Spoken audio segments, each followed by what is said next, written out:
What do you think when a container supposed to be filled with air now is filled with water? Of course, banjir kan? Banjir. Banjir lepas tu rosak.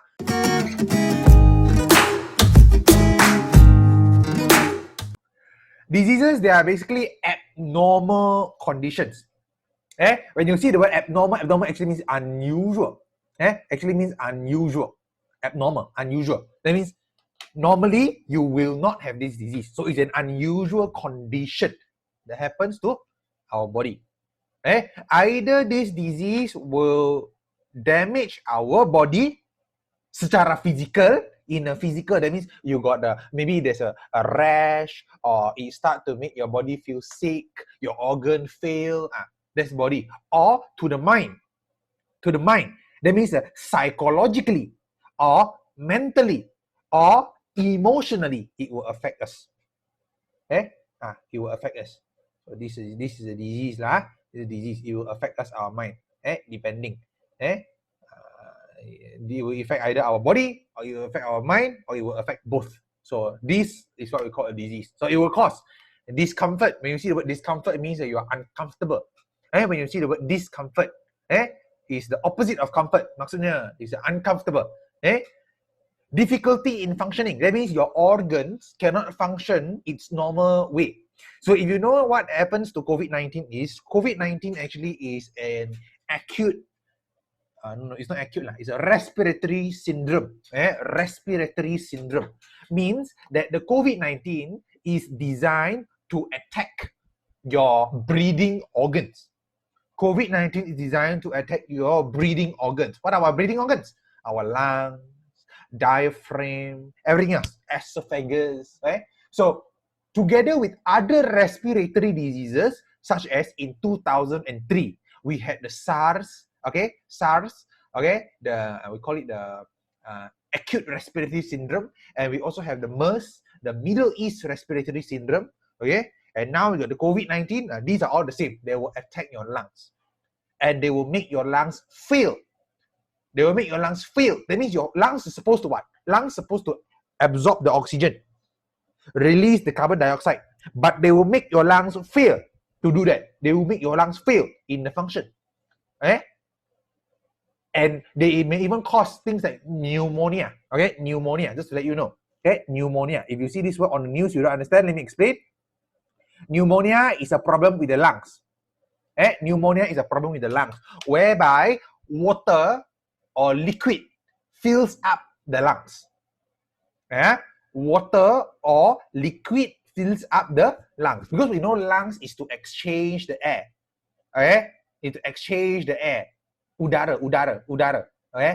So, what do you think when a container supposed to be filled with air now is filled with water? Of course, banjir kan? Banjir lepas tu rosak. So, we know inside our body, we got a lot of liquid. Inside our body, we got a lot of liquid. So, if that liquid goes into our lungs, what happens is the condition of pneumonia will happen. And when our lungs fill up with water, it will fail. Paru akan gagal untuk fungsi sekiranya ada air menembusi ke dalam paru. When the water penetrate into the lung, it will fail to function.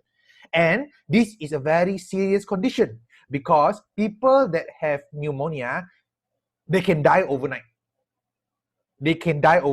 Really. Today into hospital, pneumonia, tomorrow morning might die already. Because the lungs is the most important for us to exchange the air. But now filled with water or filled with liquid. Not water lah, not necessarily water. Liquid also. Liquid. So, what causes pneumonia? Of course, many things cause pneumonia. But is COVID-19 one of them? Yes.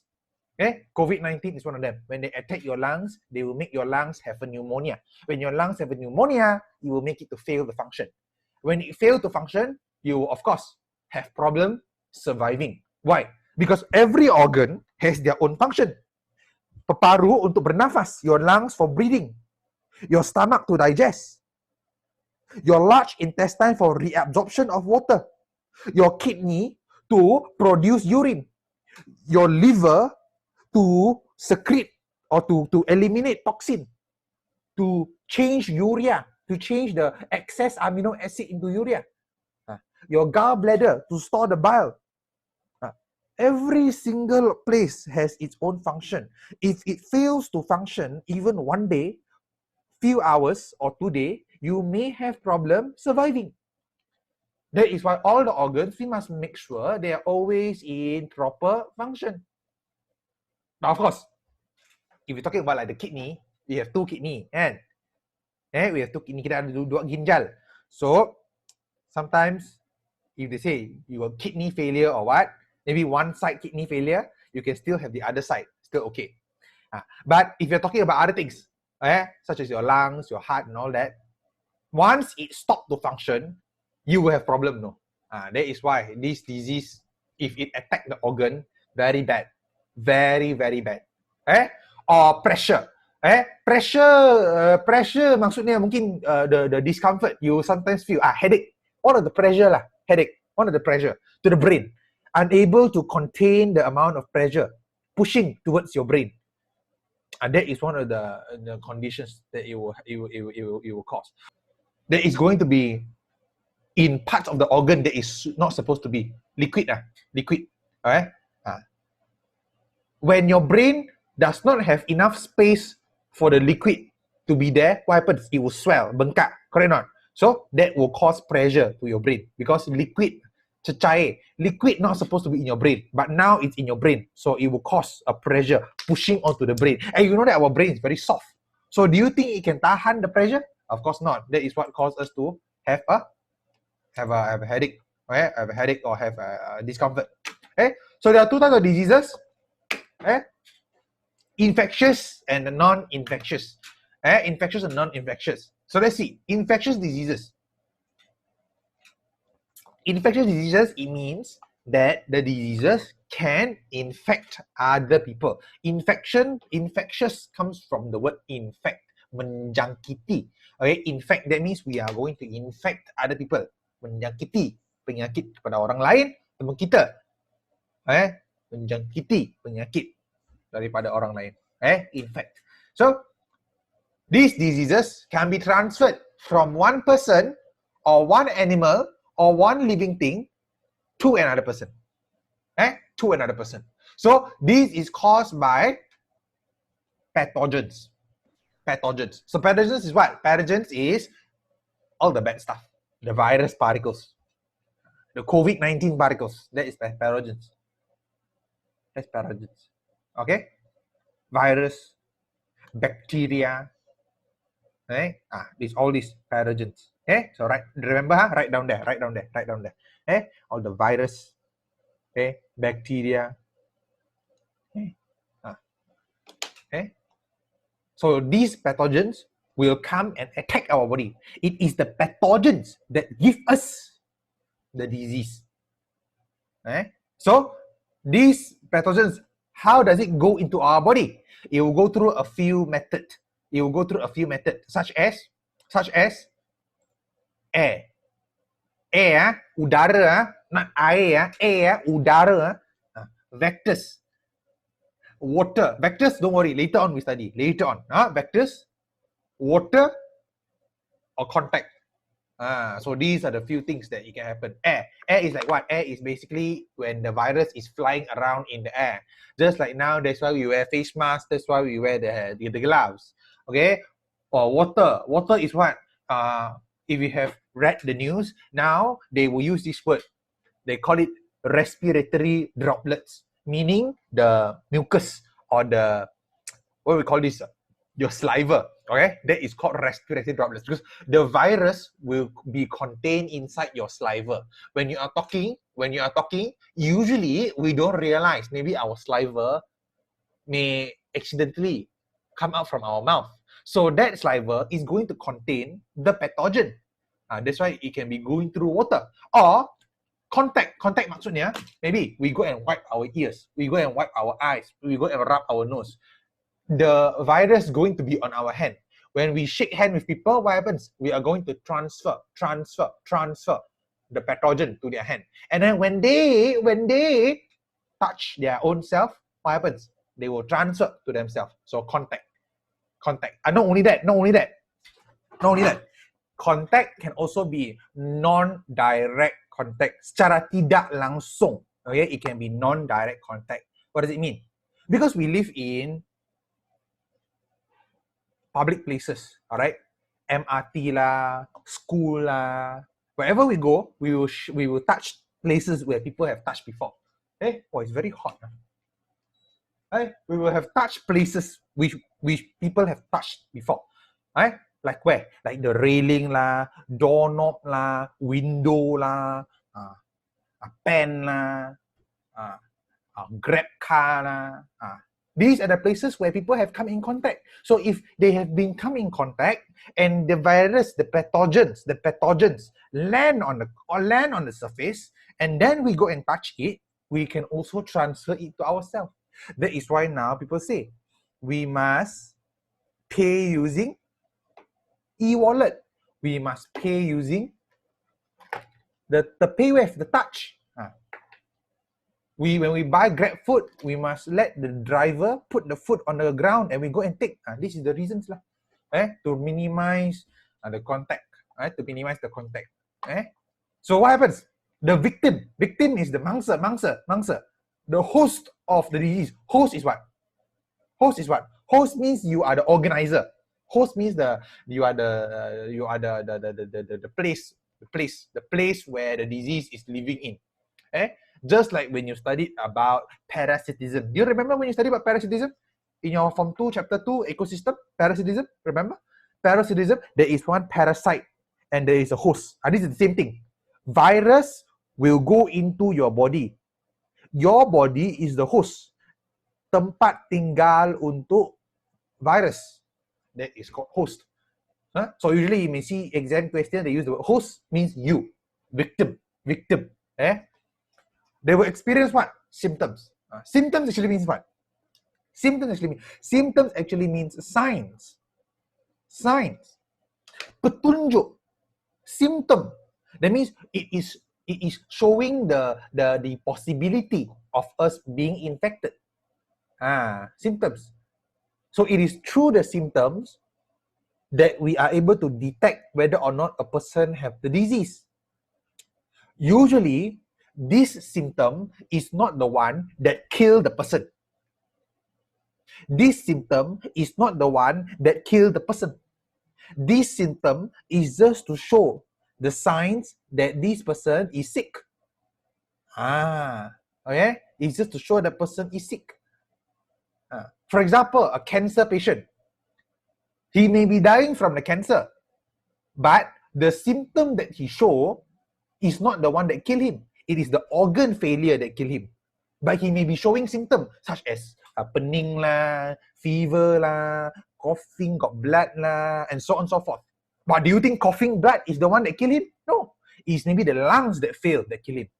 So that is the signs, the symptoms, to show the symptoms so that we are able to detect that there is something wrong with our body and we are able to seek treatment. Why is symptom important? Number 2. Please write down somewhere. As I talk, you write. I will not put all this inside this one.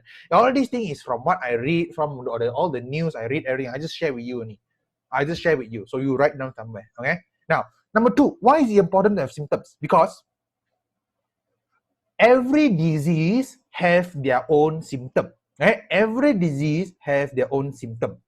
No matter where you are, who you are, or when you get the virus, you will show the same symptom. For example, disease ABC. Symptom is you will cough, you will have fever, you will have a flu, you will have you will feel tired. So this is a symptom. Why is this important? It is because doctors need to know this in order to give you the proper treatment. Because we know that the symptoms is the same for that disease. Person 1, disease ABC. Person 2 also got the same symptom. Person 3 also got the same symptom. Person number 4 also got the same symptom. Person number 5 also got the same symptom. So when the doctor giving diagnosis, that means the doctor ujian. When the doctor is testing you, they are able to write, Number 1, 2, 3, 4, 5, all of them have the same symptom. Coughing lah, flu lah, fever lah, tired lah. Then they will make a conclusion that person number 1, 2, 3, 4, 5, they all have disease ABC, the same disease. So that is why symptom is important for us, to be able to categorize the type of disease.